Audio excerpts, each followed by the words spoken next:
Hello everyone, welcome back to the Easy Tech Steps channel. In today's video, I'll guide you on how to create playlists in VLC Media Player. This is a great way to organize your videos and music. First, open VLC Media Player on your computer.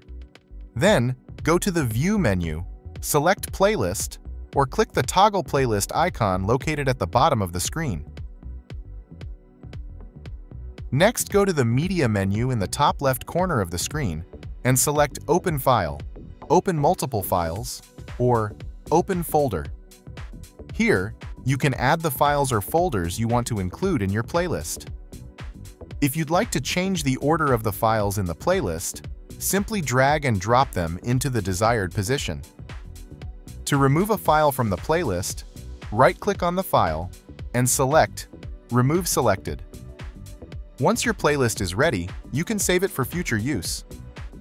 Go to the Media menu, select Save Playlist to File, then give your playlist a name and choose a file format, such as .xspf or .m3u. Click Save to finalize.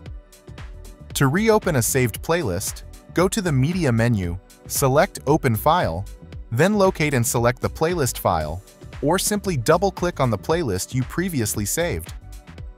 VLC will automatically load and play all the songs in the playlist. Keep in mind that VLC Media Player does not have a built-in feature to manage multiple playlists directly within the software's interface. You'll need to organize your playlists manually in a folder on your computer. Finally, if you want to separate the media window from the playlist window, go to the View menu and uncheck Docked Playlist. This will make the playlist window independent of the media player window.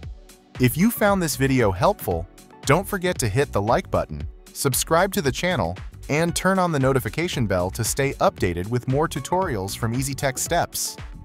Thank you for watching, and I'll see you in the next video.